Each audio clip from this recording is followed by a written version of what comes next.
Thank you. Okay, I'd like to call to order the Calaveras Council of Governments meeting Wednesday, August 5th, 2015. If you'd please stand and join us in the Pledge of Allegiance.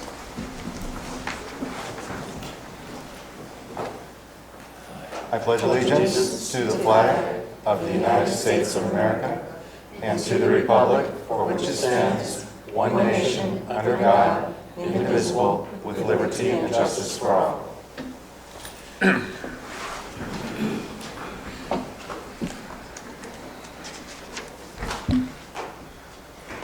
Our first item is the consent agenda. Consent agenda items are expected to be routine and non-controversial and will be acted upon by the council at one time without discussion.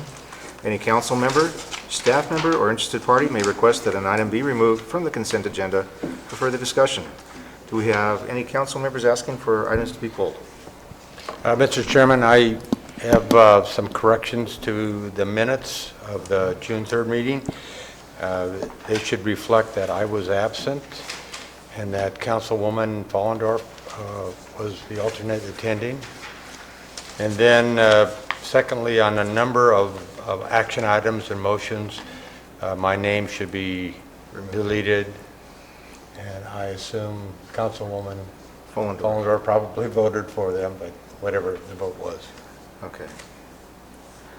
That's all I have. Okay. Do we have any public asking to have any other items pulled? Mr. Caldwell.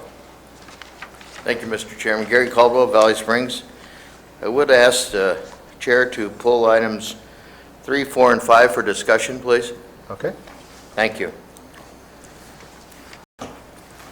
Are there any other items being asked to be pulled?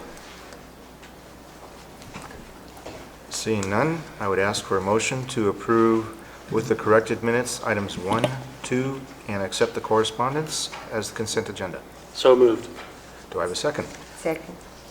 Moved by Councilmember Kearney, seconded by Councilmember Morris. All in favor? Aye. Any opposed? Passes 6-0. I will abstain for item 1, but vote yes for item 2. All right. Did our recording secretary get that? Yes, I did. Thank you. Okay. Item 3, the quarterly capital improvement program. Mr. Caldwell. Thank you again, Mr. Chairman. With respect to the table of the quarterly report, I'm looking at projects there that have funding, in some instances that go back several years. And as you know, I'm concerned about reversions of funding going back to the feds or the state. And in particular, if you look at the very last item on page 2 of the quarterly report, talks about State Route 49 Mountain Ranch intersection. You can see that the first funding was made in 2010/11, and you can also see that construction, according to this projected table here, is not going to begin until 17-18. It's a lapse of 7 or 8 years there, and I just don't want that money, since it's federal money. You've already had CMAQ money lapse on the intersection of 1226. I'd hate to see more CMAQ money lapse, or any federal money or state money lapse. So what I'd urge you to do is to try to get Public Works to move quicker on that project. The other comment I have is with respect to the 1226 intersection. If you look up there, you see the sources of funding, or CMAQ, CMAQ, CMAQ, so forth. And the very last two, it says RIM, and it says PE and right-of-way and construction. The RIM money, which I objected to, this is where you lost the CMAQ money. And you backfilled it with RIM money, which is local money. I would urge you to not ask for the payment out of RIM funds until the very last of the project, because that's local money. You can continue to earn interest on it, or the county can continue to earn interest on it, the longer you can keep that. So whatever encouragement you can give Public Works at the county to do that, I'd appreciate. Okay. Thank you. Would you like me to stay up here for item 4? Yeah, you don't have to go up and down. Okay, with respect to item 4, if you look at the memo to the council, under fiscal impact, it says the final project reports for fiscal years 9-10 and 10-11 are due to Caltrans September 30th, 2015. Well, that's roughly a month and a half. And again, you can see that there's a tremendous time differential there. 9-10 to 2015, we're looking again at 5 or 6 years. And this is the final project report. And again, the obligation is Public Works to submit that to Caltrans by the deadline. And my concern is that there may be sanctions if they don't do it. And again, I would ask you to use whatever influence you have with the Public Works Department, get that in on time. And with respect to item 5,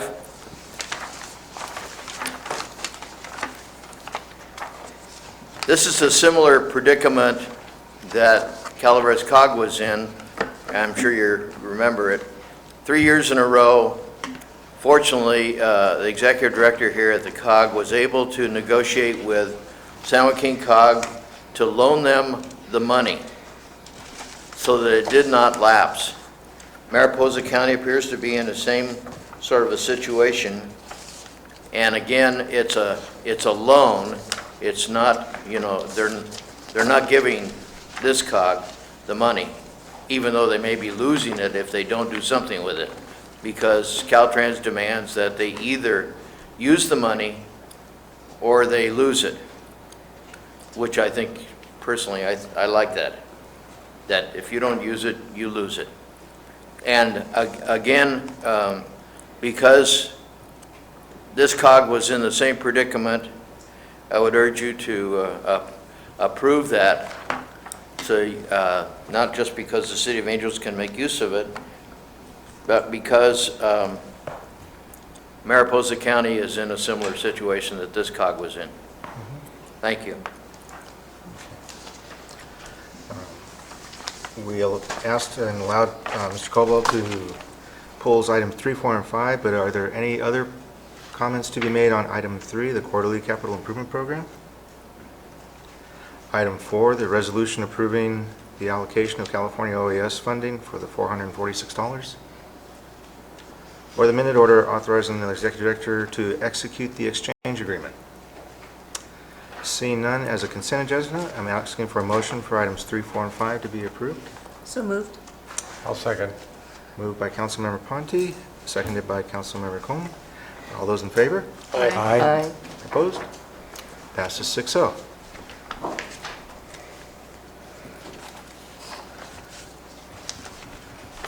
Public comment. This is the point of the meeting where we have 5 minutes per person. Comments shall be limited to items of interest to the public that are within the subject matter jurisdiction of the council. Are there any interested public members wishing to make a public comment?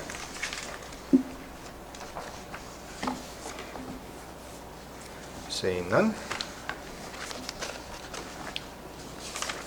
We have the report out of closed session.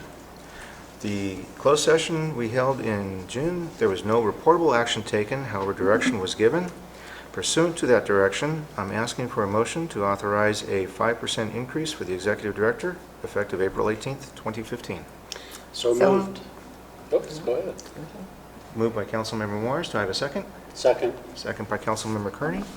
Any I have a question. question? To our legal counsel, since I wasn't part of that closed session, can I still vote on this item? Sure, yes. Okay. Okay. Any discussion? I have a motion by Councilmember Morris, second by Councilmember Kearney. All those in favor? Aye. Any opposed? So moved.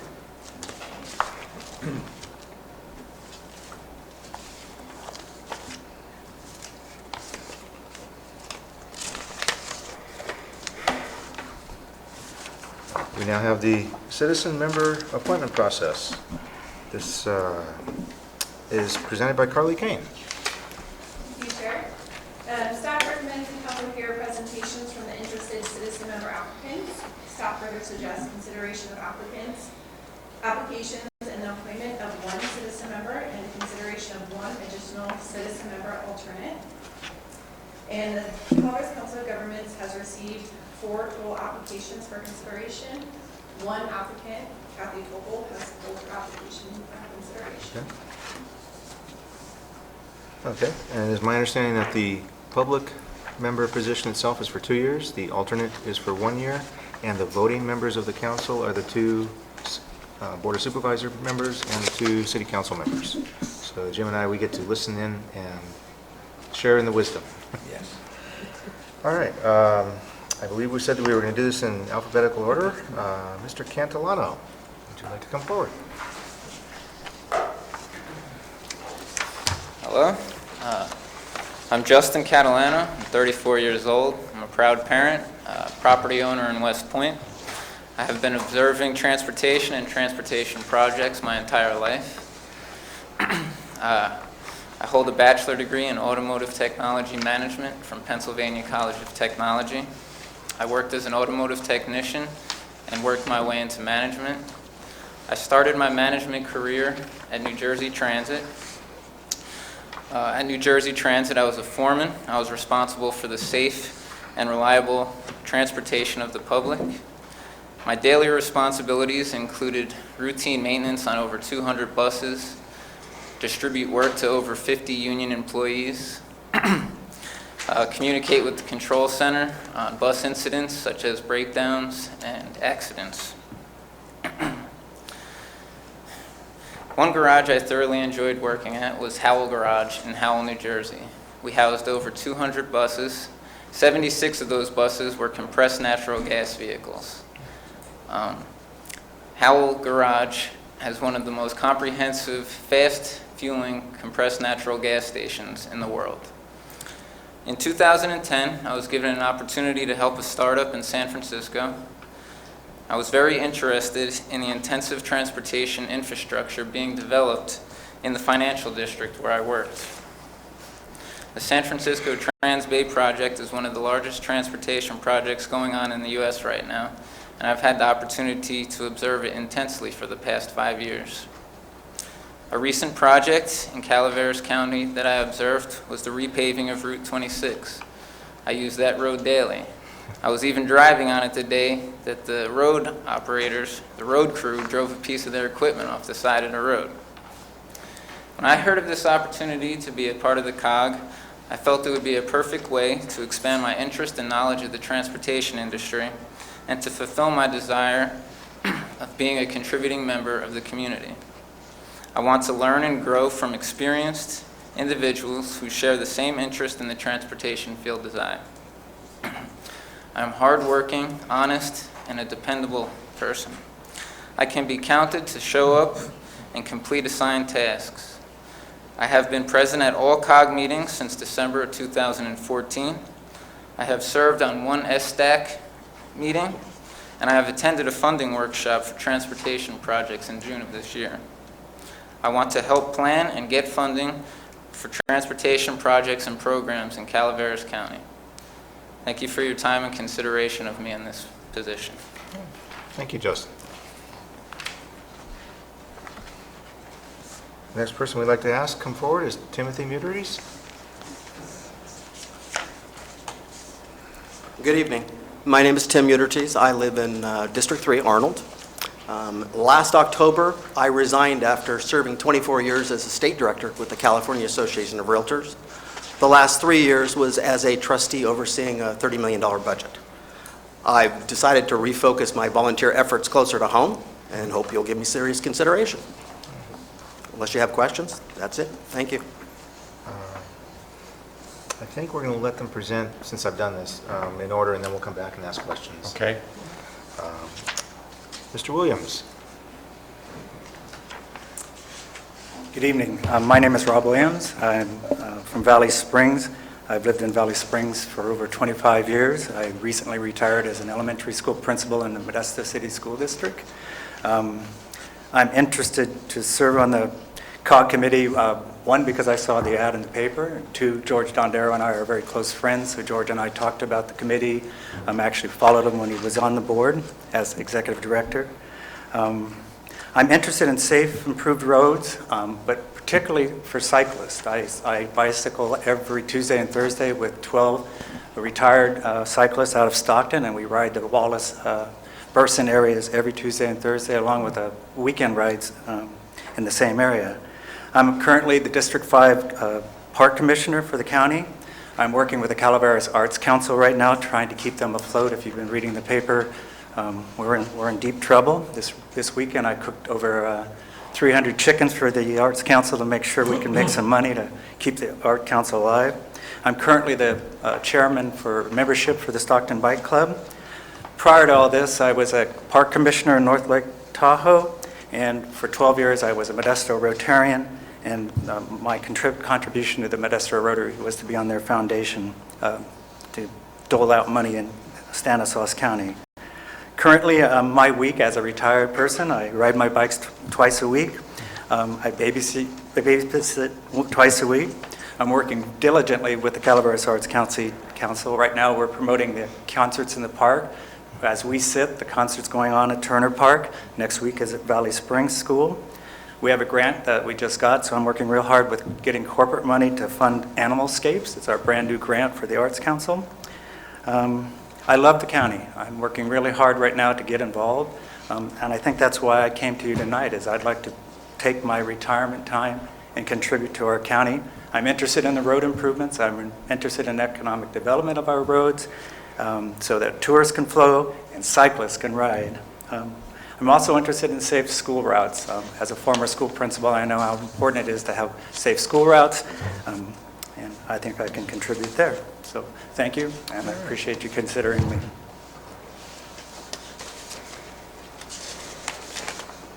Okay, at this time, I want to thank you all for giving your statements. The board has a series of questions. In the issue of fairness, we'd like to ask the same set of questions to all candidates. We'll again go in the alphabetical order. And Mr. Canlano, if you'd come forward.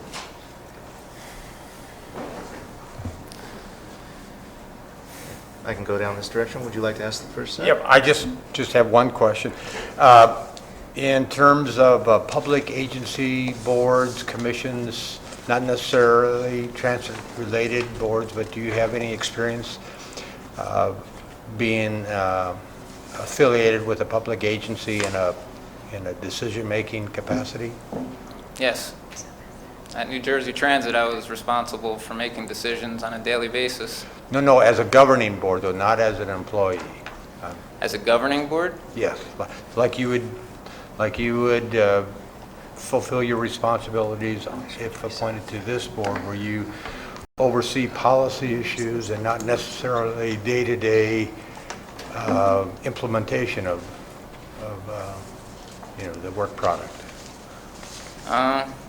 I kind of don't understand the question. Well, Like, have I been on another board besides SSTAC? Because SSTAC's the only board that I am affiliated with at this point in Right. time. okay. Am I capable of making decisions based off of rules and regulations? Absolutely. Following policies and procedures is customary in any type of corporate structure.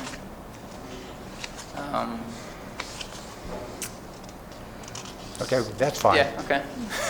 Thank you. Okay. That's all I had. Okay. Elaine, would you? Okay, I have one question. How would the organization benefit from your participation?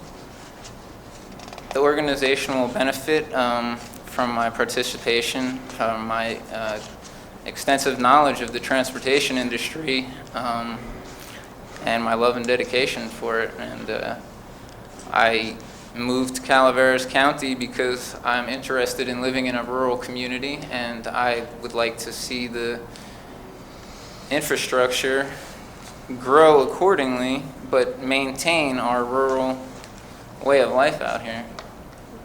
Okay, thank you.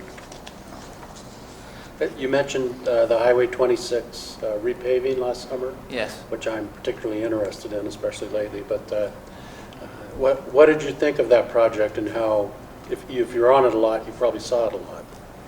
I thought it was done beautifully, and it was done in a timely manner. The traffic, the way that they handled the traffic from going both ways, you didn't have to wait very long. I felt they coordinated that very well.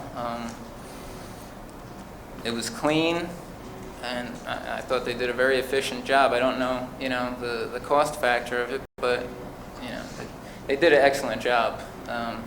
The road drives amazingly. Thanks. Okay. Justin, how do you see EDC, economic development, playing a role in transportation and with the COG? What was the, How do you see economic development okay? playing a role with transportation and planning? It's of utmost planning. I mean, goods and services are moved on our roads and highways. We don't have a rail car. We don't have rail, so basically trucks are going to be moving goods and services in and out of our county. We have a lot of people that come as tourists, so we got to kind of, cater, if we're gearing our, plan to having recreational visitors, kind of make it easy for them to shop in our businesses and have the flow of traffic nice. And, it's great that we put the bike lanes in a lot of the new things that we're building, and that just gives more opportunity for growth here in a more environmentally friendly kind of way, I suppose. But it's a vital importance for any economic structure. Okay. Thank you. Okay. All right, thank you, Justin. Thank you. Thank you.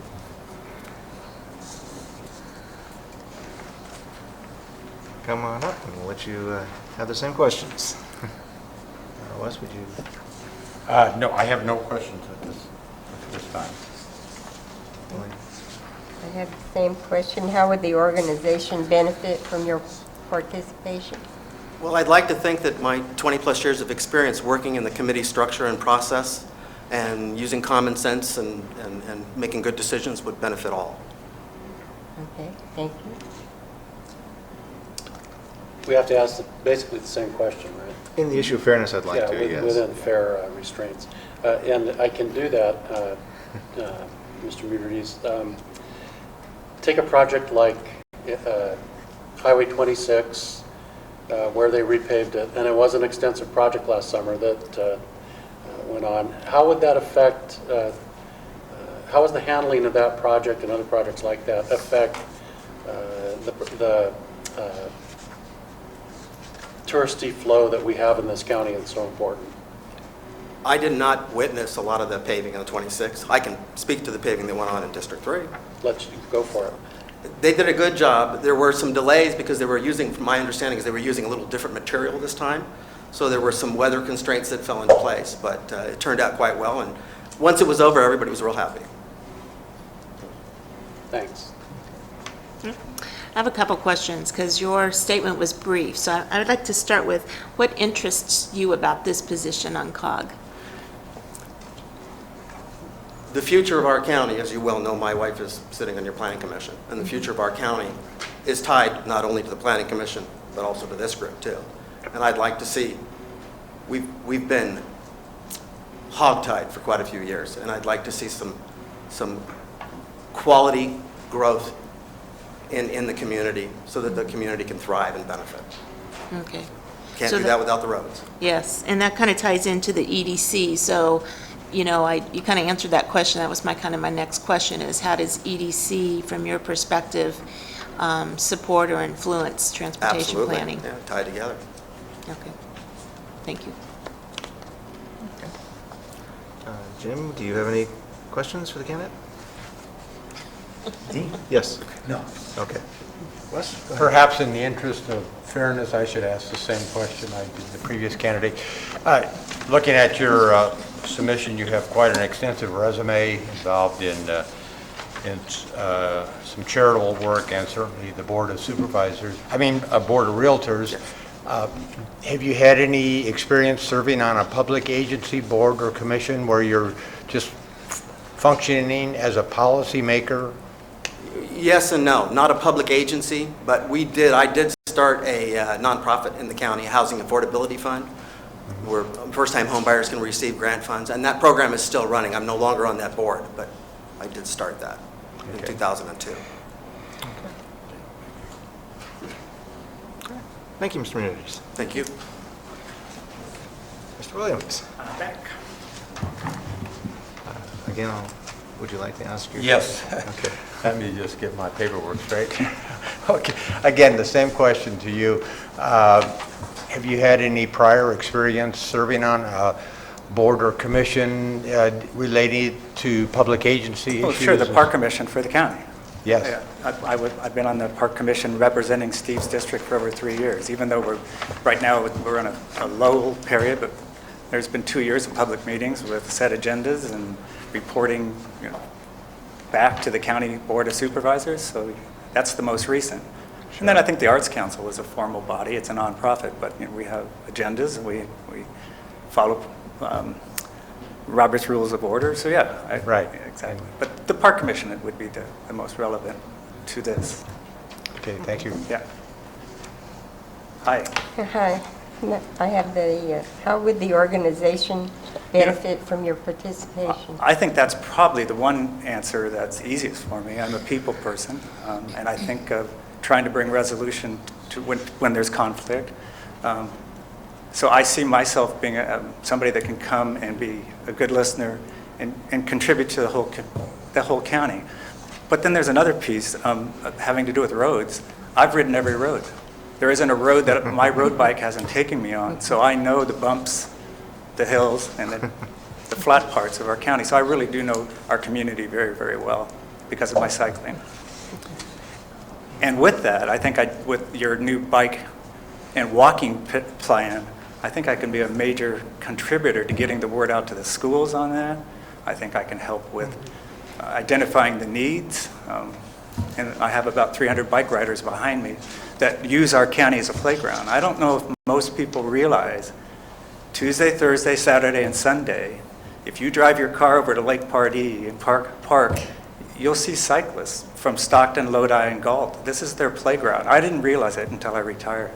But we have over 300 bicyclists using that area as their playground for recreation.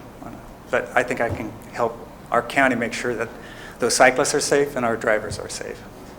Thank you. And Steve, I think I know a good answer for the question that you're going to ask me, so fire away. I do. Well, I kind of deviated, so I 12 and 26 from the- intersection. From the Right. canned questions that I was supposed to stick with, so, but I'm going to weave it back in to something that applies to you and still sticks with Okay.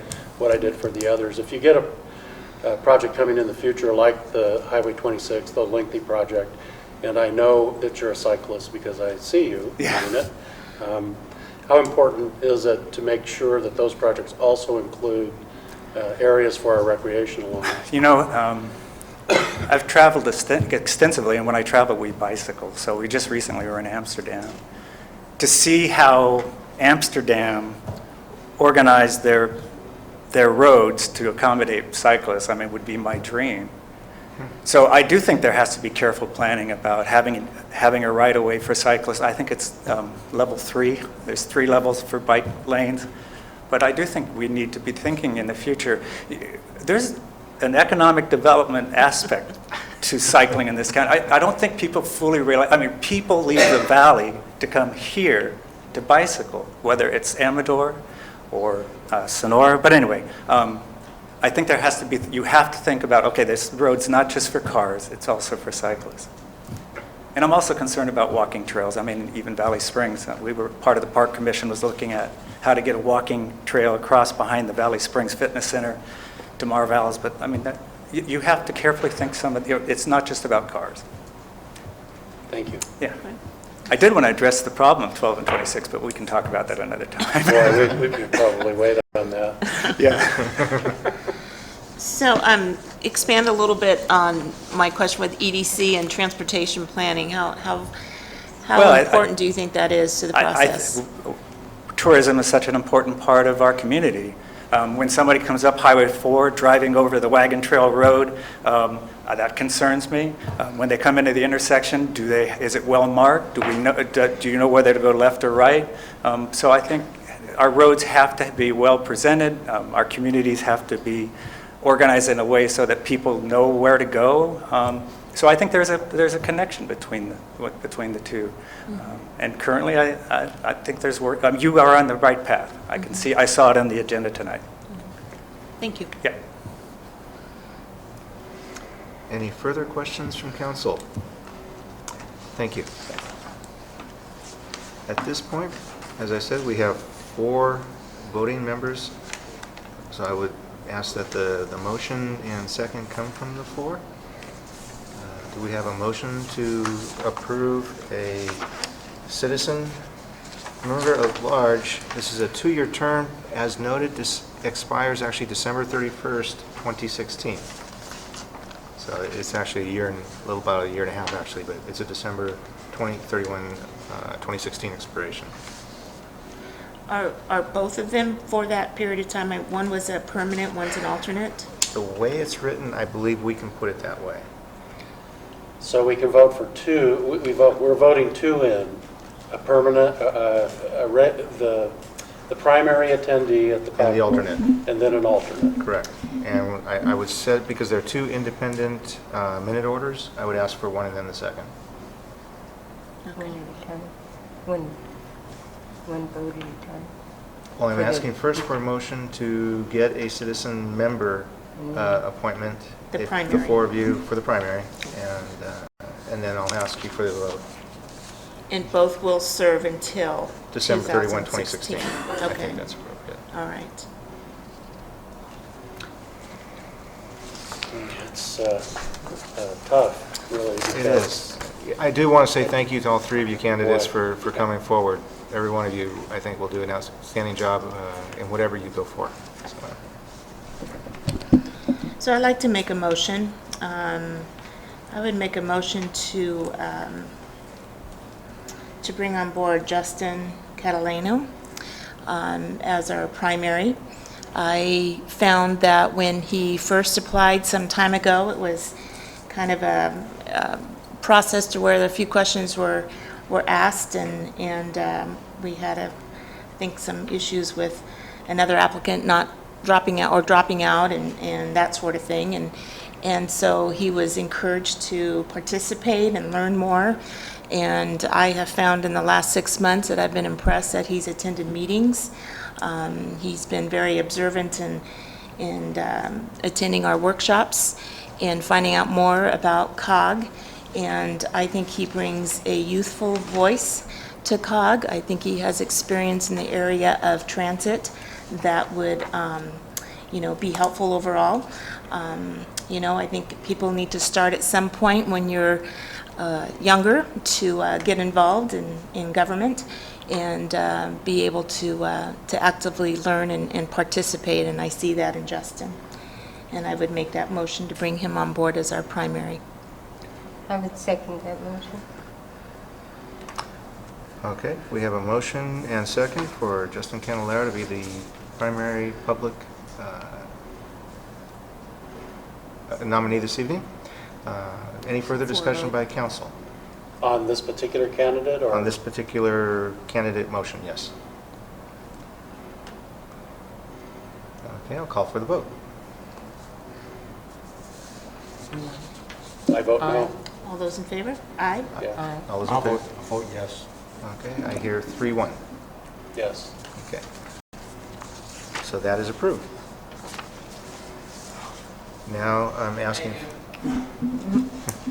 If I may make a point of clarification, I believe according to the Joint Powers Agreement, because of the current representation on the COG board and the supervisory district by which Justin is from, this item will need to go now before the Board of Supervisors for their approval. Because one of us apparently lives in the West Point area. Correct. Okay. So it's my understanding that according to our current JPA, with 2 members being appointed on the COG board from the same supervisory district, we need to get the approval of that governing board. Well, that was my concern. It has nothing to do with any of the candidates. They're all incredibly qualified, and I can say as a Board of Supervisors, since I've been sworn in, we've filled a lot of positions. We have found great people, but we don't have three competing.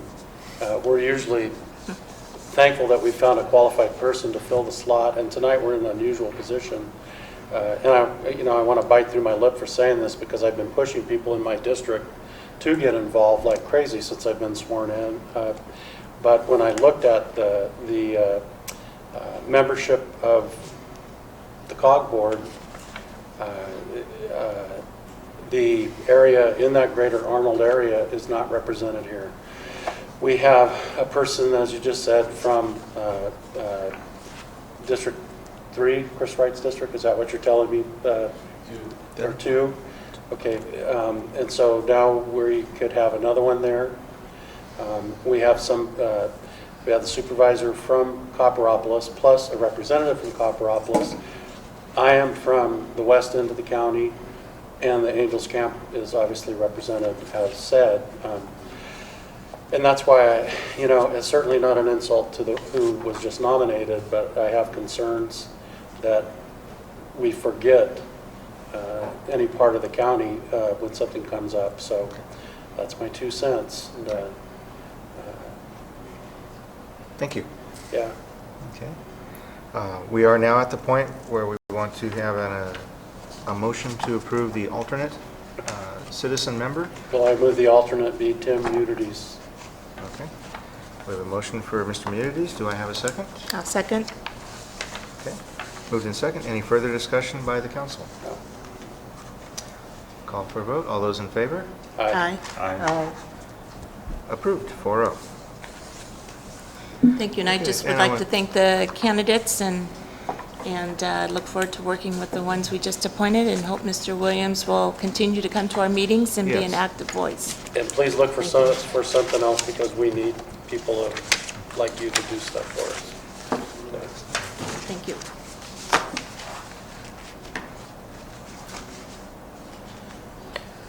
Okay. So will staff then present this candidate, Justin, to, Correct. We will prepare a board agenda item for the Board of Supervisors approval. thank you.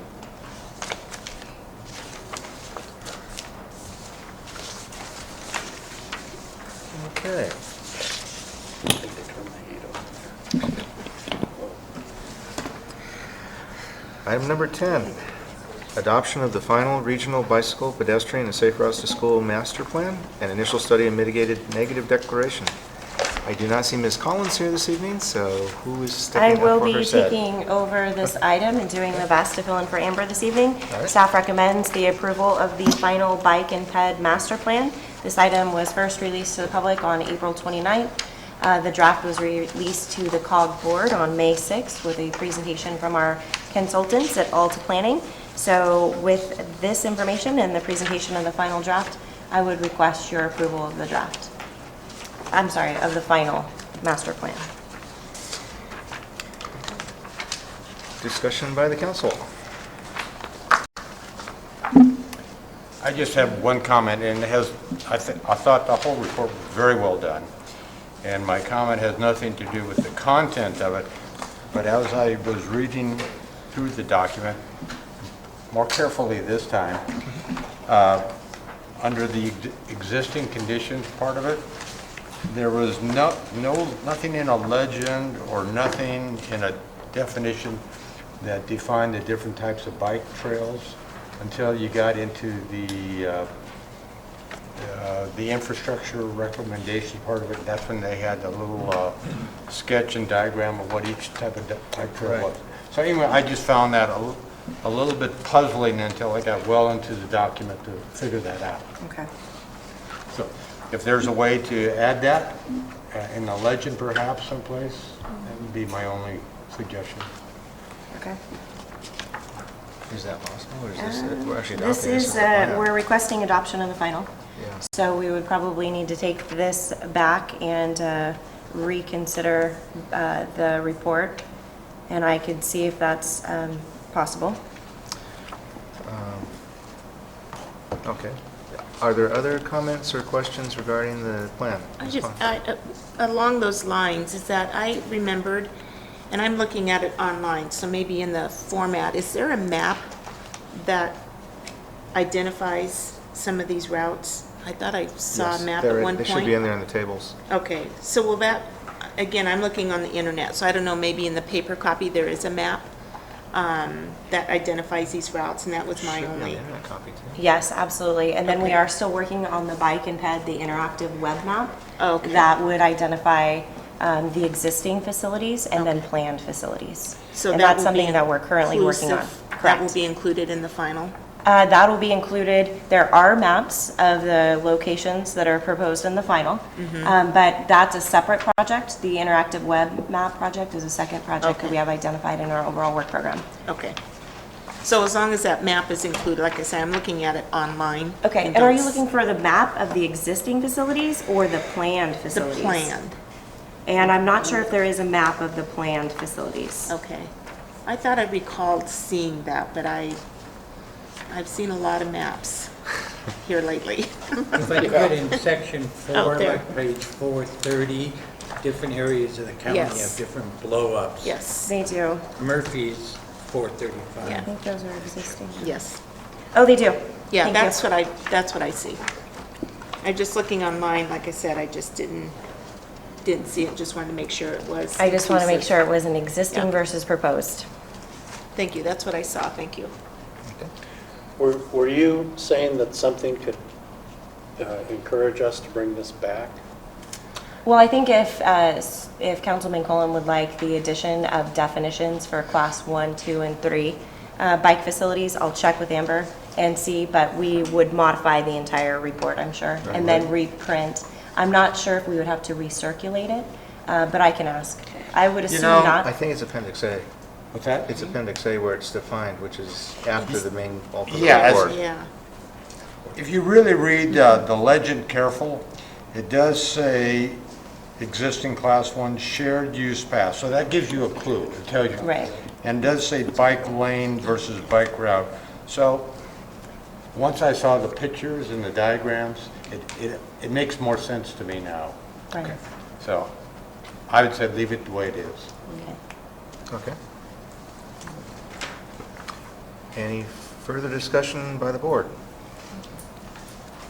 This is a action item where we're asking for, sorry? I'm sorry. Is there any public comment on the Safe Routes to School Master Plan, Calaveras County Regional Bike Ped? Mr. Caldwell?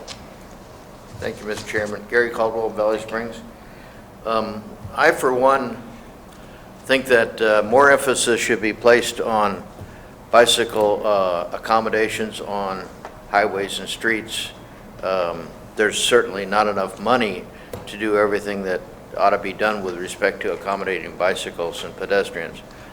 And the plan, the bicycle plan, allows you then to tap bicycle account money because you can't spend bicycle account money unless the project's in an approved plan.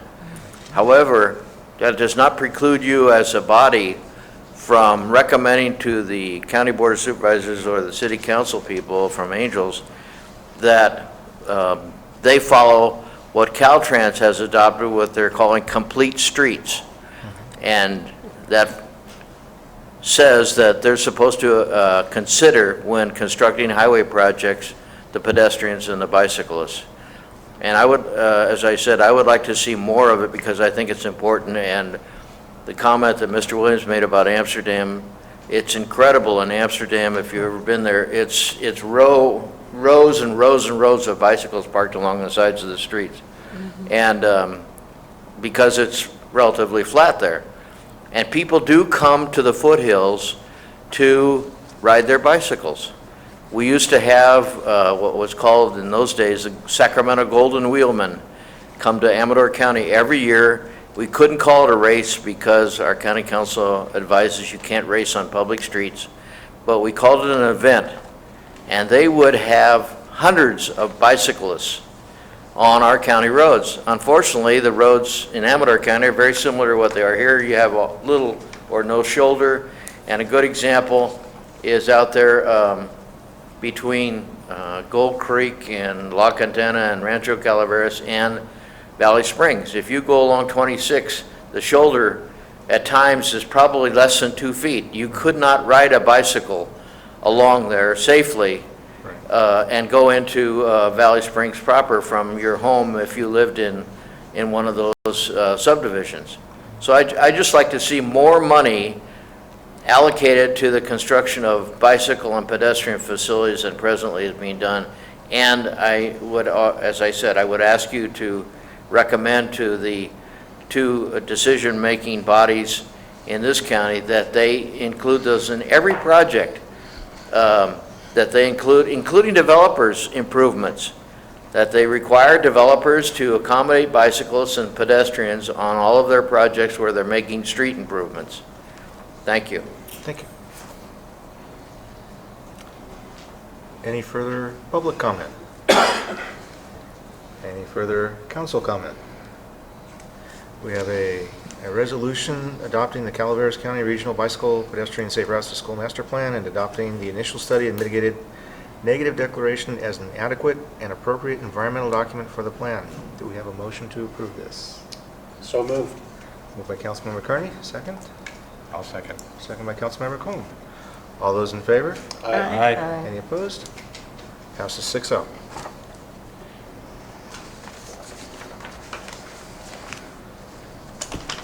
Okay, agenda item number 11. In the June meeting, I brought forward a letter based on the attendance at the April California COG conference based on the California Road User Charge pilot program. My comment at that time in June was that the nature of travel in rural areas is much different than the nature of travel in the urban areas, and to advocate only for a vehicle mileage tax with no consideration for where you're driving seemed rather unfair to the rural side of it. I have since taken the council's direction from that meeting and met with Melissa because she also not only attended the April California Council of Governments Conference, but in addition has been following the CTC meetings and what they have been discussing as well. As she and I spoke about it, we found that what I had initially drafted could be better said. And so Melissa and I worked together to draft this letter, although it was initially based on a comment from Commissioner Madifer that I received at the conference. He is also the chairman of the CTC Road User Charge Committee. And so this letter is more in line with where Melissa has seen the commentary since then, in that there's becoming a recognition that rural or non-urban regions don't have the same dynamics as they do in the urban areas, and it should be addressed in a level of fairness. The TAC Committee for the Road User Charge has initially utilized a study from Oregon. However, the study from Oregon was narrowly focused on vehicles only exceeding 55 miles per gallon, not all vehicles.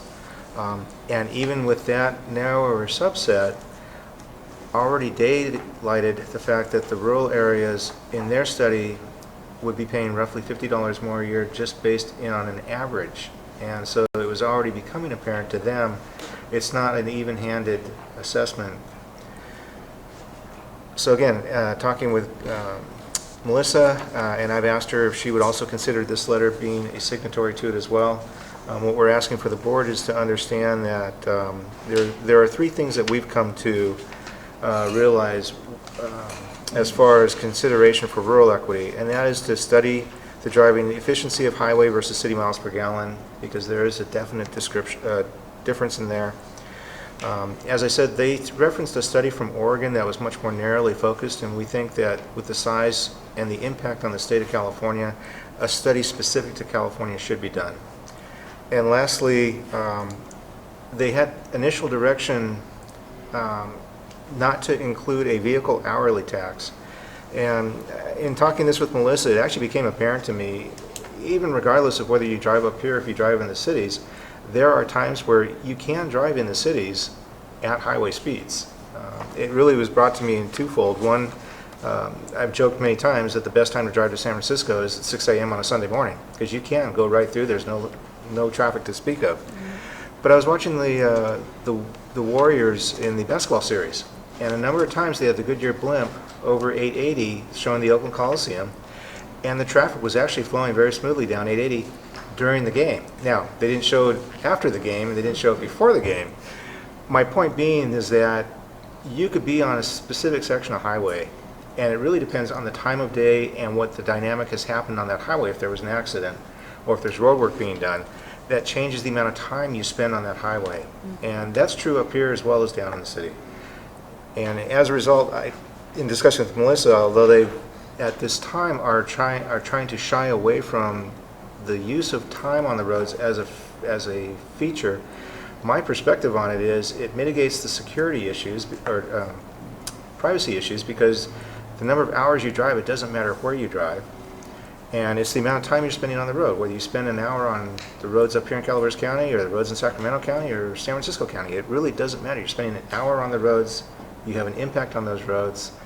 So we're asking that might be reconsidered as a method to assess an hourly tax in lieu of the gas tax. So that is the short, I'm sorry, somewhat short version of the letter that we're trying to address. And we would just like to ask the council to understand that's where we're trying to head with this. We do want to comment on it. There apparently is very little public comment to date coming from any rural agencies. I think Melissa said we're the only ones right now considering this. And I think we should be a voice for it. Councilmember?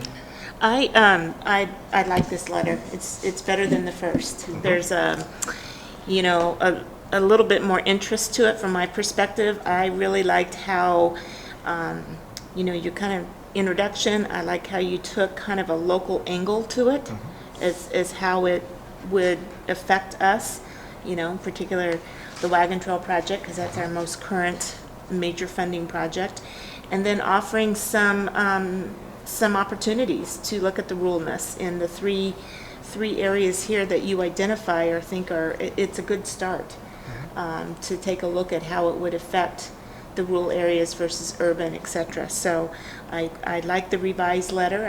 It's a little bit more time, a little bit more thought to it. I think it's been very helpful. So, and I agree. I think we need to voice our concern. We need to step up to the plate and let them know from a rural perspective how this might affect us one way or the other. Thank you. Councilmember Heminger. I like the letter. I like the term rural equity. It's actually very appropriate and I think useful. And hourly tax is interesting.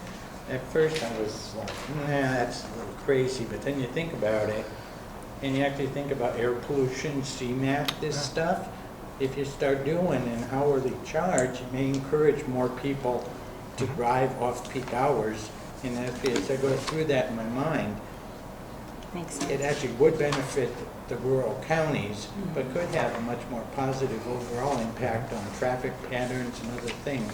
So I think that's a good point. I'd like to see that they pursue that. Thank you. One of the things that I would like to add for consideration to this letter is potentially the council's consideration of a rural regional forum. If the Calaveras Council of Governments would like to offer that to host for potentially the Transportation Commission, we could invite our rural representatives throughout the state to talk about this issue, but it might be something that we add as bullet number 4, is our willingness to convene a regional rural forum on BMT. I like that too. Mine too.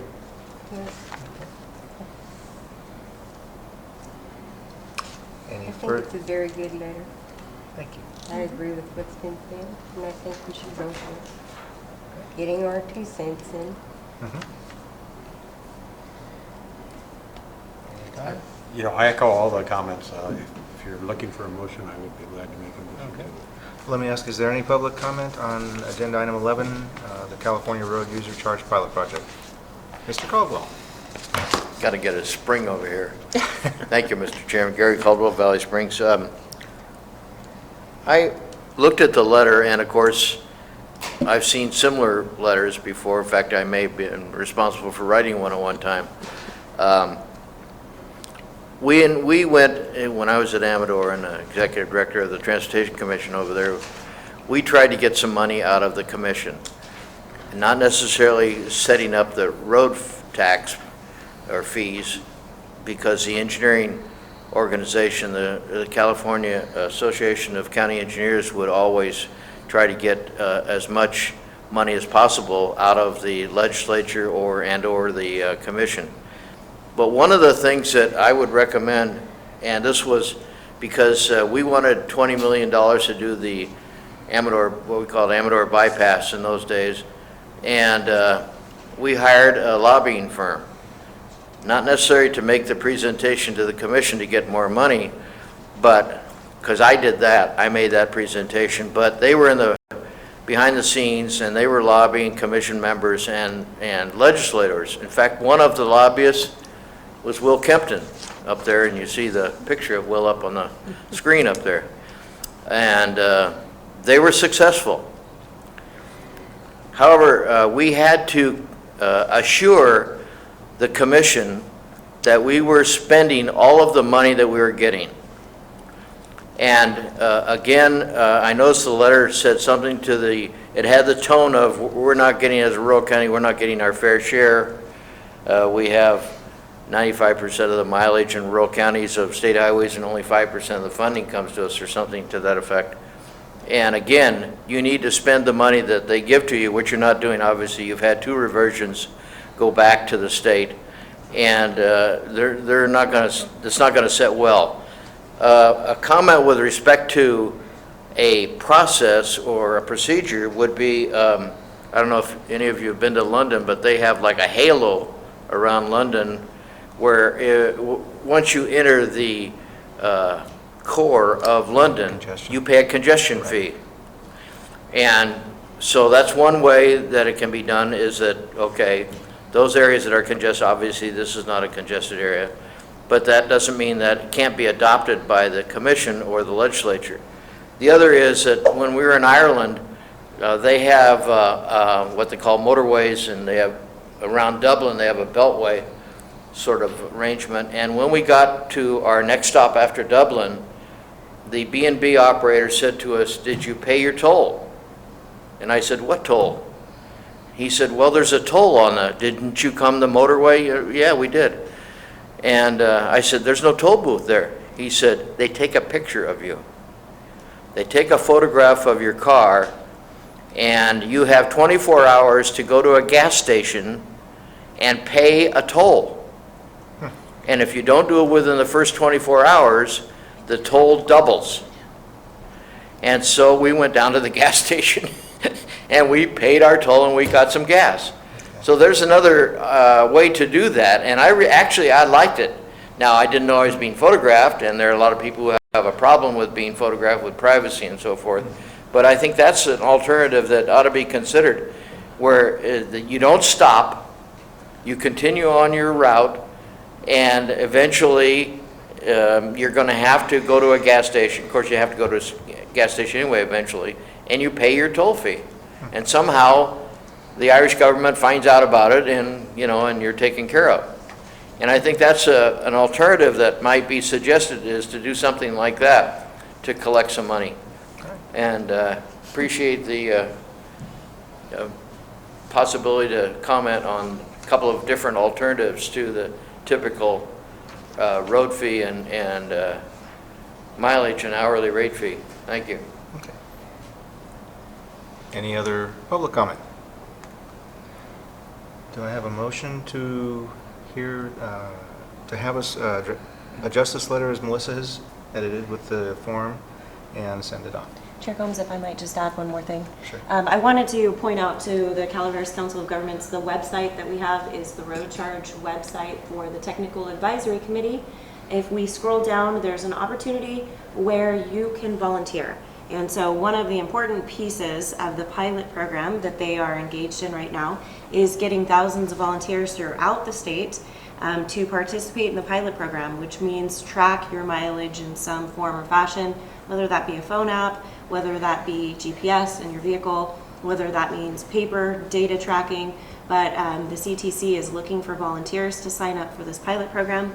And I think if rural counties are going to be part of measuring the impacts to rural residents, it's going to be very important to get a lot of rural volunteers to participate in the pilot program. So there's a tab there where we can sign up to volunteer for the program. And also I think Mr. Caldwell brings up a lot of important points. What the Technical Advisory Committee is spending a lot of time talking about is how do we implement this program and make the monitoring and the collection efficient and cost effective.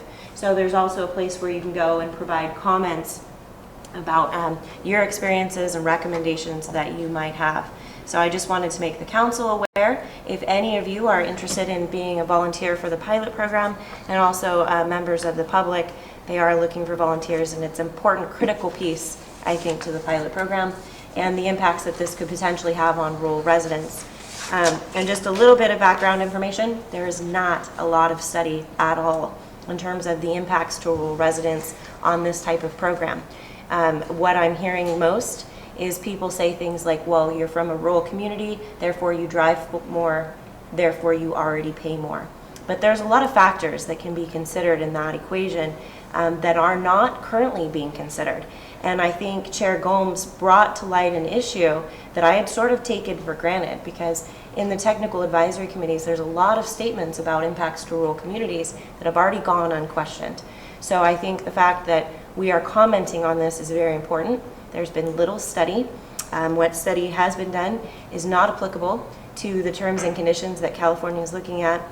And the impacts to the rural communities could be severe. For example, one Washington study, which was not in great detail, said that the impacts to rural communities could increase your travel costs from $1.40 a month to more than $10.50 a month.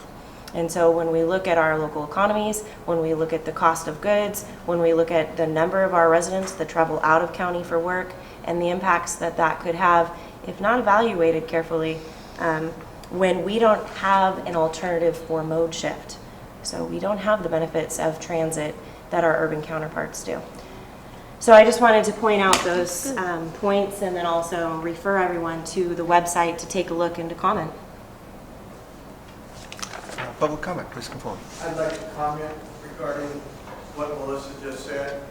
What's the plan of the council in terms of getting information out to the public, either newspaper articles or, you know, a big advertisement or something like that? Let me ask who you are and where you're from. Oh, I'm sorry. I'm George Fry. I live here in San Andreas. Thank you. I've been here 37 years. Okay. I've been on lots of boards and commissions. I don't know you other than you're here and you're John Gomes. So anyway, we need to let people know that it's going to cost them more money later on. And in terms of economic development too. You know, we're out here banging our heads to try and get jobs here so that people don't go away. I belong to the American Legion in Valley Springs, and last night there was a discussion about why we can't get young American Legion members. And the reason why we can't get them is because they don't stay here. They go where the jobs are. And all we have is retired people, and we're getting tired, and we're getting old. So we're looking for recruits. So we all need to get going on this in every sector. Thank you. All right. Okay. Any further council comment? Mr. Heminger. Just a comment, not to put in this letter, but one thing that I always want to come back to is we do have to look at how much it's going to cost us as a rural county and individuals with whatever changes made. But I don't think we can separate the costs from the eventual return of the revenue. And if our costs go up and the revenue to us would similarly proportionally increase, that would be one issue. What I'm most concerned is the costs go up while I share the revenues go down. Right. And we do need to look at both sides of that equation as this moves forward and worry just as much as where the revenue is coming to us as much as where our money is going into the pool. Absolutely, absolutely. And that is a lot of the discussion right now. So we would I believe, it's my understanding that we may be the first rural RTPA to comment on this, and I've seen few comment letters from even bigger MPOs on the issue. But when I talk to them, they say that that is the biggest concern, is that everybody wants to see revenue increased in the state, but everybody's going to be weighing in heavily in terms of distribution. So, absolutely. I want to ask a quick question. When you say revenue, are you meaning the taxes that are being sent back to us? You're calling that revenue? Well, the way Just so I'm clear on it. Well, the way that the system is set up now is that the gas tax is not a sustainable revenue source to fund transportation within the state of California. So that they're looking at an alternative to the gas tax, and they're considering a VMT. And so right now, the gas tax funds things like our STIP, the State Transportation Improvement Program, SHOP, various programs that come to the state of California and our local jurisdictions. Right, I got that. Yeah. I'm just trying to make sure I guess taxes that we pay that come back to us, it's hard for me to identify them as revenue. So that will be the question, and a lot of rural agencies are very concerned. So how does this program work? What would it look like? How are they going to account for the revenue that is paid? Will it be by vehicle? How does that happen? And then how, if it's not location specific, how then will we be capturing recreational travel and the impacts of that on our rural roads? So I think there was once a mechanism to sort of track, and with LTF, the return of those revenues to our local jurisdiction. But with this, how do we track and how do we make sure that we get a return that accommodates the impacts to our road? And I think that that's the next level discussion.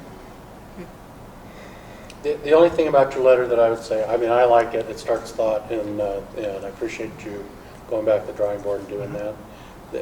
The only thing that I would say, we asked for consideration of rural equity, specifically the following. I would say, I would just say not limited to including the following, but not limited to. Okay. Including the following, but not limited to. Okay.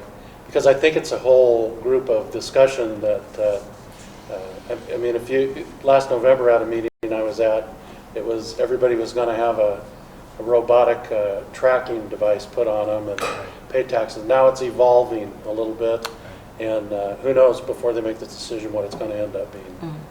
So otherwise, I thank you for doing it and your efforts. Okay. Absolutely.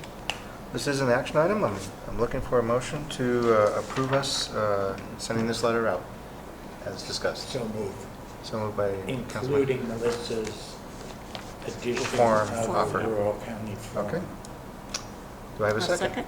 Second by Councilmember Pawnee. All those in favor? Aye. Aye. Any opposed? 6-0. Thank you. My agenda is not in order. Is yours? I don't know what happened to that. That's what I can't find it at home. I know our county and city staff are anxiously waiting to get to their sections, but we have one more item and then we'll be getting to you. Apex Strategies Funding 101, Exploring Local Revenue Follow-Up Report, Discussion of Next Steps. We had a very engaged forum at the Camps Restaurant. I want to thank the council for attending it. We had 100% attendance. I think Ms. Goodwin did an excellent job getting us thinking about what the issues were, and then even including an exercise for us to try and, at least in a very short time frame, understand the challenges faced by not just our boards but also Public Works in trying to sift through the project needs versus the amount of money they have. Having said that, it ended with a list of potential next steps. And those next steps included assessing local funding options, assessing local project priorities. If the city and/or the county wanted us to move forward with exploring any additional funding options, and then going on from there. So at this point, I'm going to turn it over to Melissa. I don't think I took your thunder. No. And let you... No, really, this is, I think, all about council direction. My recommendation is that we accept the summary that was provided by Elaine Goodwin with Apex Strategies. I think that we met the purposes by which the COG Board has programmed this workshop initially. I believe it was a year and a half ago in a previous overall work program. And our goal was really just to provide an opportunity for education, information sharing, and analyzing the potential for local funding opportunities within our local jurisdictions. I think at this time, my recommendation is that we accept the summary, and then I'm hopeful that we will be hearing from our local jurisdictions as their staff takes these items before their governing boards for discussion. At that point, if we receive more information on interests from their governing boards, then that may be something for the council to pursue. But at this time, I don't have any specific strategic direction on exploring this issue further, unless there's direction from the COG Board otherwise. So with that, I'm going to open up for council comment. Councilmember Bonnie. I enjoyed the workshop. I thought it was very well presented. I thought our speaker did a good job, and I think what impressed me the most was that on-the-spot voting. I know it was stressful for Carly at times, but it was very interesting to get that kind of instant feedback about what people thought at that particular time. You know, a lot of times you ask a question and not everybody gets to participate, or you never hear it again. So, you know, as I look through the information, it's nice to see the results in the slides and have that instant feedback. So as for the workshop, I thought it was a very nice workshop, and certainly enjoyed the speaker. Ditto. I mean, it was good. Well worth it. Jim? Yeah, and maybe to refresh me a little bit, what I thought was, had some degree of urgency to it, was the Senate bill that kind of rewards counties who become a local sales tax within a prescribed period of time. What's the status of that bill, and what is the timeline to qualify for that bonus money? Let's clarify. There are two, if I'm correct, issues that we think came out of that meeting. One was, should we look at increasing taxes, any kind of tax? And at least some of the study groups said, you know, the TOT tax might be something as a vehicle to be increased that would not have a local impact, in that it only taxes out, I won't say out-of-county residents, because we do have locals who use our local hotels at times, but it primarily affects the tourism industry to improve the recreational funding. And then the second one is what Councilmember Heminger is discussing, is the imposition of a sales tax specific to transportation, which would categorize Calaveras County as what's called an aspiring county or self-help county. And Senator Beal's resolution includes 5% of the revenue to be directed specifically and solely to those aspiring counties. So if we were to include, if we were to go to the effort of increasing our sales tax as a Calaveras County, specific for transportation, we would then be eligible for that 5% pool of the monies that's being raised by Senator Beal's efforts. Melissa, I'll let you dial in after that. So I don't have any new information on the specifics of the 5% and how it would be distributed, or the number of people that could potentially be eligible. I know that there is still movement on the bill. They've renamed it. I think it's SB 1X1. They have added some additional, they have added the potential to increase some capacity in the STIP.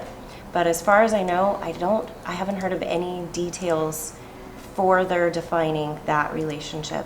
And I can do a little bit more research, but I just haven't heard of anything as of yet.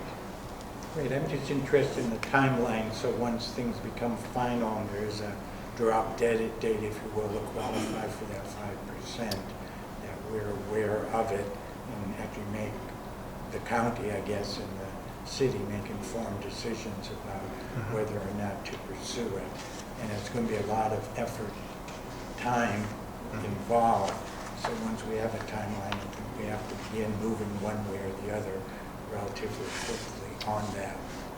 My other comment too is, and then what's tricky there is we may have to make a decision about our local sales tax while this whole thing about alternative funding mechanisms at the state level are undecided. And I can see where that may create some confusion and just require a little more time and discussion, I guess, at that point. Okay. Any further council discussion? Any public comment? This is a direction requested item. To Melissa specifically, do we accept the summary that was given and I guess hold in our pockets for now the balance that's left in the program item? Given the opportunity for the Board of Supervisors and the City Council, should they want to have a further wrap-up discussion, we could engage Ms. Goodwin for that. Do we have kind of sound good? Yeah. Yeah. Sort of. Yeah. We need more information. Okay. All right. I think you've been given your direction. All right, thank Okay. you. Melissa, did you say it got renamed to 1X1? I think it's SB 1X1, and I can email that out just to make sure. Didn't you say that was because the governor did get involved? Okay. All right. County report, verbal report, no supplemental materials included, except that we do have a 13A that is floating in our agenda. Looks like this. And I think we're asking for Mr. Krovitz to come on up. Jeff Krovitz, Public Works Director, Calaveras County. Don't have a lot to report other than the update on the Wagon Trail project, which is rapidly moving towards the public hearing to circulate the draft environmental document and the draft project report. We're anticipating that to occur in September with a 30 to 35 day circulation period where the meeting would be about in the middle. There are some funding issues that we will be speaking about later. Melissa and I are working with Caltrans to identify if there are additional participating fundings that would allow us to deliver more of the project envisioned in the project development documents. But that will be a wait and see. We will have more information at the end of the month and then a little more information at the end of September. So we will be returning both to this commission and to the board with some decisions on which way we want to go. Questions on Wagon Train? There's no date yet set for that public. We have a couple of hard dates, but what we actually needed was a signed draft set of documents, which I believe we now have. Second issue, not issue at all, but just to update report, we are moving ahead rapidly with the SR 1226 intersection improvements.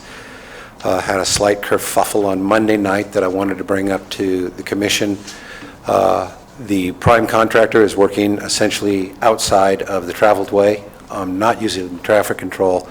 At the same day on Monday, we had PG&E coming in to do their final paving on some of the utilities relocation that they were doing. And that caused some additional traffic delays to the citizenry moving through the area, the work zone area. And unfortunately, some of the citizens considered that it was the contractor that was causing that, where it wasn't. PG&E was actually following the guidelines of their permit that was issued by Caltrans, but it's very difficult to do paving over their excavations on all four legs of the intersection, within the intersection, somewhat simultaneously or somewhat staged, when we already have the intersection narrowed for the construction. So we are working hard within Public Works and coordinating with Caltrans so that we can do a better job at outreach, providing our website, providing Facebook and tweets, and places for council and commissioners and boards of supervisors to be able to let their constituents know where they can go to get short-term updates for the next week or 2 weeks in terms of whether work will be occurring, what work will be occurring, whether it will be night work, and if we anticipate additional traffic delays. Are you folks in contact with CUSD and their schedule? Because I know Calaveras just went back into school, so Toyota and Calaveras high school students probably added to your traffic load substantially. We actually did the outreach on that. That happened 2 Mondays ago. And we had gone through with the contractor and our CHP, as well as coordination with the superintendent of the district. He communicated down to his drivers, and then we asked for feedback if there was problems on the first day of school. We actually did not have problems, and we haven't heard much feedback since. So we made sure that we had the lines of communication open, and forewarning that occurred the week before school went back into session. Good. Any council comments or questions for our Public Works Director? Thank you. Thank you for waiting and coming. Transit report.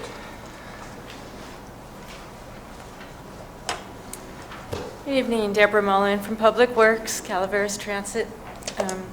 My first item has to do with the Cal OES grants. The grant years 09-10 and 10-11 were the bus stop improvement project, which was completed with funds remaining in those grant years. So it's not final yet, but I'm working with Cal OES to do extensions on those with modification requests to add elements that will use up the rest of those funds. For the 9-10, they tell me that it would be all right to use those funds. It's about $4,200 towards the purchase of a bus shelter that will be part of the Phase 4, the otherwise PTMI SEA bus stop improvement project. So we're going to try and do that. And then the 10-11 grant leaves $14,000 on the table, which would fit great, and they're kind of good with it so far, to the lighting project down here at the bottom of the steps, where this that we've talked about last year. That would be great to light up those steps in the dark evening. So that will use all of those funds too, and any balance will be picked up by the county, because the county also wants to get that lighting in place there. So, and then for the 11-12 Cal OES, that's the bus stop lighting project, and we're going to do a 1-year extension on that, give us more time to get that project out. So we haven't gotten any official approvals on these, but it looks good for being able to use all the funds in those programs. So if there's no question on Cal OES, I'll move on to PTMI SEA. The most imminent purchase on that is the local match for the intercity service bus, the bus to Stockton. That bus is now in Sacramento, getting its final bells and whistles and inspections and green and red stripes and the graphics, and hopefully we'll be receiving that within the next week or two, and having our inspectors, our mechanics, give it a good looking over and be ready to launch that program, and I'll talk about that in a moment. We're going to order the 2 minivans this week, and those won't take very long to arrive. We have the two buses ordered already, and they're slated for delivery in October. So more buses. We'll be working on ordering the equipment and the radios and the AVL system. We're going to be doing some research into that, make sure we have a good match for a product that meets our needs. And then the Phase 4 bus stop improvement project, our partners at the City of Angels has been scoping out 2 of the project sites there at the Chicken Barn and Capello Drive, and working with the adjacent property owners. At Capello Drive, the owner of the property where the propane business is, they're down with it. They'd like to have that. So that's a good location with a good site distance, and I think that's going to work. At the intersection with 49 and Murphy's Grade Road, we've been calling that the Chicken Barn. The Chicken Barn hasn't been too responsive, and we're thinking about having a little bit further up State Route 49 in front of Bret Harte High School property. They are resistant, so it takes some work at the outset. I'd like to see all those things all dialed in before we get too far into it. And then would also like to have another site in the city, like opposite the Capella Drive, but we haven't yet met with any of those property owners. So a lot of projects in PTMI SEA moving forward in short order. The intercity service, we've had a Name the Bus campaign contest, and we got 150 submittals of names. And so I have a panel of judges. We're still working through the lists and talking about associated possible taglines, marketing campaigns, things that'll work. So hopefully we'll have that pretty soon and can start working, pulling together the marketing materials. Also the scheduling, we've gone down and timed out the stops and kind of fine-tuned the route. And this morning I sent it to San Joaquin Rapid Transit there. They've got a Stockton expert that's going to fine-tune it and troubleshoot the route. I'm going to get that going. I'm not sure when, probably next month sometime. The low carbon transit operating program, 14,000 and change for that program. It's going to be a fare voucher program to encourage new ridership, and coinciding with the intercity service will be great because everybody on that will be a new rider. So we're going to be looking for ways of partnering with different agencies to reach out to people in the community who haven't tried transit, and maybe they would if they were given a 4-pack of free passes to try it. And we're going to try and coordinate that with some travel training and reach out that way with that. Recently, the Board of Supervisors has approved ADA paratransit compliance plan that firms our policy for providing deviated routes for people that are ADA eligible to 3/4 of a mile off the fixed route. Also approved is an ordinance allowing advertising on the buses, which we've been doing all along, but this ordinance puts it all legally in place. Council member comments? Very good.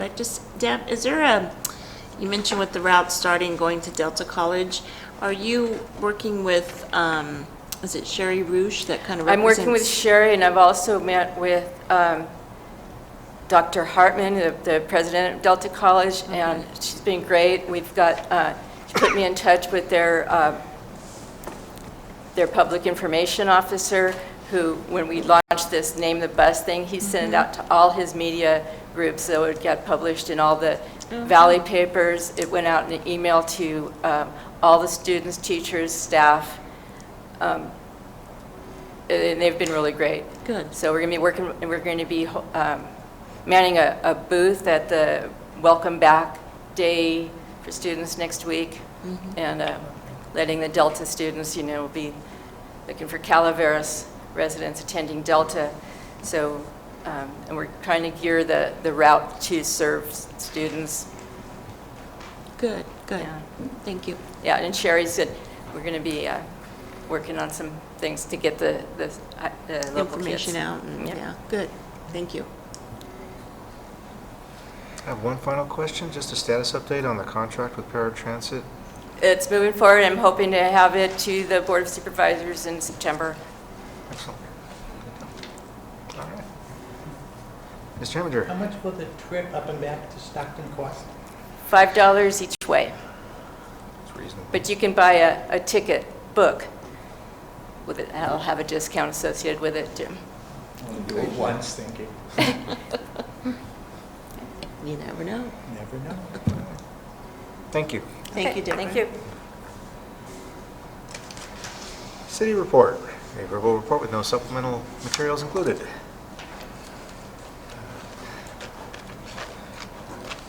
Thank you, Mr. Chair. Just want to report we're moving forward on all of our projects. We just on the Murphy's Grade Road project, we've got our surveyors. So we went through a process of getting the surveyors on. So hopefully you'll start to see people out there actually surveying some properties out there. We're also moving forward on our partnership planning grant. This month I think we have an advisory meeting, and we've got a couple of projects that we're going to be, that project's going to be coming fast and furious over the next couple of months. Of course, Deborah spoke about working with the county on the bus shelters, so we're continuing that.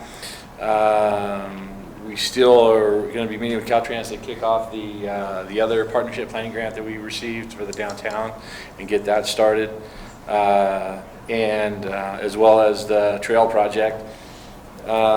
In terms of just kind of what's happening with the city, we're expecting any day now the plans for the first phase of the Utica Hotel remodel. So any day now we're supposed to be getting those supposedly, so hopefully we'll have those.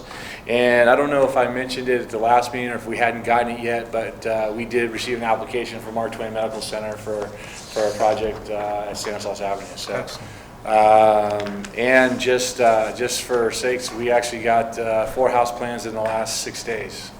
So I haven't had a chance to update even our council members on that yet. But so hopefully 2015, 2016 is it bumps up for us this year. So unless you have any questions on anything, I'm happy to answer any questions on Council projects.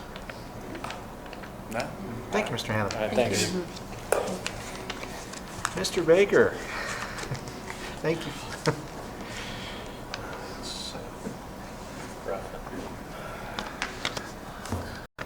Thank you, Mr. Chairman.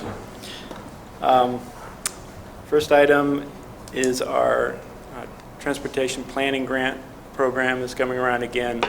The call for projects will be August 17th, and the deadline will be October 30th. I'm not sure Amber needs any more grants to manage. I was going to say, I think we're full. Be aware, your capacity is stretched right now. The grant program is staying the same as last year, the sustainable partnerships or strategic partnerships and sustainable communities. And we will be kicking off the new grants. I guess we have one issue to clear up on one.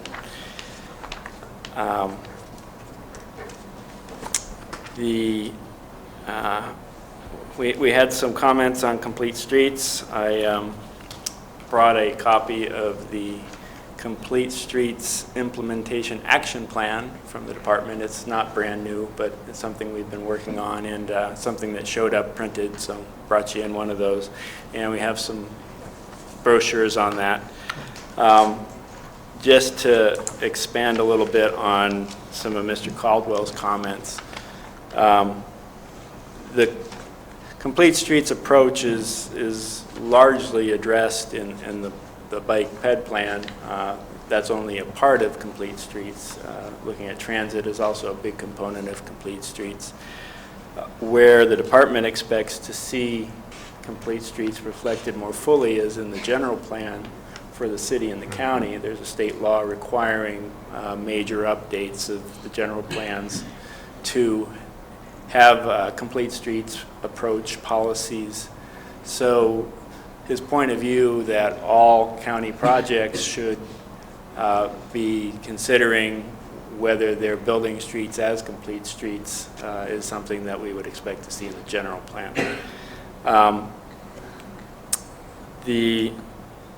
The other point he brought up was whether development projects should also build whatever improvements they're required to build as complete streets. We see much more in the urban areas that the fee programs actually include multimodal transit, bike and ped projects in them. We don't see that in the RIM or the benefit basin programs here. That might be something that we see more in the future. It's a little more, you have to define the context of your community and what's appropriate in that community. But that could be something that we see more of, especially depending on how SB 743 shakes out. SB 743 was the change to CEQA that would look at vehicle miles traveled as the significance criteria instead of level of service. So if that winds up being the criteria in rural areas, the agencies will be looking at how to reduce vehicle miles traveled, and having improvements in your communities that can shift modes would be one way of doing that, and that might be a way that those would wind up in fee programs. More on bikes. The first statewide bike plan is in process. They've chosen a contractor, a consultant. So that is going on in Sacramento. I'm not sure how much you'll see it out here, but certainly this is part of it, and some of that will be handled through the district. Certainly anyone that's interested, go ahead and Google that, just like anything with Caltrans. Just put Caltrans in front of it and type in the rest, and you'll find a page for it. I wanted to thank the COG for Cleanup Day in San Andreas. I think it was a big success. I didn't hear any complaints from anyone inside Caltrans, so I think that's a success, and it looked like it was a great success for the community. Also, I think we have to be very appreciative of what you're doing in terms of representing rural perspectives on a statewide basis. When you look at things like the road use charge or the letters that we saw in the about the ITSP, there is no right answer for how we do things in transportation. Everything is based on meeting the needs of everybody and listening to all the viewpoints, and to the extent that the COG can help be a leader in getting ideas across or bringing them to other rural regions and getting consensus on how to respond to some of the statewide programs. That's awesome, and you're to be commended for that. I think that's it for this month. Thank you. Any questions, I'd be happy to answer. Council questions? There's enough brochures for all of us there, or is that the? If there isn't, I have more in my bag. Okay. Okay. Thank you. Thank you. Thank you.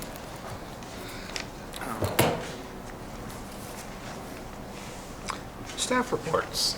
All right, I just wanted to make the council aware of the information that you have before you. We have a letter that was written by John Gedney from the Amador County Transportation Commission. It's about the relinquishment of State Route 16. So I just wanted to share with you the information that is ongoing with Amador County and their concerns over relinquishment. I think that they have started with petitions, and they are trying to get the governor to stop the approval of AB 652 and veto that bill without some suggested language that they had recommended. So this is the most recent letter that's been provided by ACTC. They do have the online petition, and a copy is available as well. I just thought I would make the council aware. We did write a letter of support on behalf of the Amador County Transportation Commission and their concerns about relinquishment. I also wanted to provide you with information on STIP funding and what is happening with the State Transportation Improvement Program. And that is the funding source that funds our Wagon Trail project. You'll also see a bar chart here on the Interregional Transportation Improvement Program. Many of you may know with the construction of the Angels Camp Bypass that the IIP funds were the 50% match. So while Calaveras brought their RIP funds, the state brought with them their IIP funds, and that helped us construct the Angels Camp Bypass. We're in a different funding situation now. And so you can see by these trends that they're not looking good, looking at where we've been and currently where we are. And this PowerPoint provides a better explanation of that. I didn't do a good job of addressing Supervisor Kearney's question about revenue. And the system is complex. The Highway Trust Fund is insolvent. with the decreases in gas prices and the lack of sustainability in terms of increased fuel efficiency, it's creating problems for us in terms of our local RIP funds, our Regional Improvement Program funds. There's a presentation on the formula distribution and how that revenue collected comes back to us by revenue formula. And right now there's a zero capacity STIP. They do not have enough that has come into the state, which is now affecting the regions, to fund the program of projects that they have currently slated. And then if we look through this presentation, the programming and the lack of available funding just continues to get worse through the STIP cycle. So I only bring this to you now as a brief introduction. We'll be coming back to the COG board at the September meeting to review the STIP in greater detail, to review our capacity, to review the cost estimates on the Wagon Trail project, and what we may be able to do in terms of programming a construction-ready project in this STIP cycle. As Jeff has mentioned, we have met with Caltrans District 10, and we are hopeful that at the end of August, potentially, with SB 16 and now SB 1X1, that there may be additional funding. And that funding will go to the shop and local roads. And if there is an infusion of funding, that makes project like ours possible, at least available for discussion. Right now, unfortunately, we don't have enough money, nor does the state. So we'll be bringing that discussion before you in September. I hope to have a draft RTIP, our Regional Transportation Improvement Program, for you in October, and we'll release a public draft in November. The final needs to be adopted by December. I think that that's all I have, unless there's any questions from the council, but stay tuned, we'll have a lot more to go over. Ms. Graggio. Ms. King? No? Okay. Council reports. Mr. Heminger. I have nothing to report, thank you.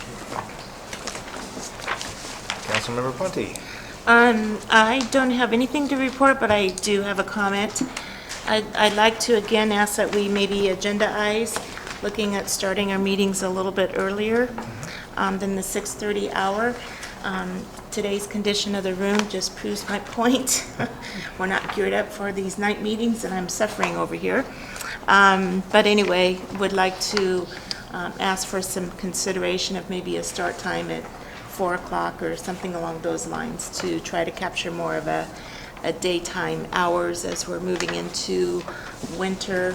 It gets dark out there. It's difficult for people to see, and our transit doesn't run past the 5 o'clock hour. We will do that. I do have an update for you, Supervisor Ponti, on that issue. Staff has prepared the agenda items for both the City Council and the Board of Supervisors, so we will be presenting those to the CAO and the City Administrator for presentation of a modification to the JPA. Once we have that modification, then we can bring the item back before the COG board. So we anticipate to do that within the upcoming weeks. Thank you. Councilmember Kearney. I was going to say exactly what she just said, so. Ladies first, I guess. Well, no, I was going to back my colleague up here, but sounds like you're 10 steps ahead of us already. Thank you. I have nothing to report. Okay. Councilmember Nothing to report. Okay. I'm good. I don't need to add to the meeting either. With that, our next meeting is scheduled for September 2nd at 6:30 here at the Chamber office. That will conclude this evening's meeting. Thank you.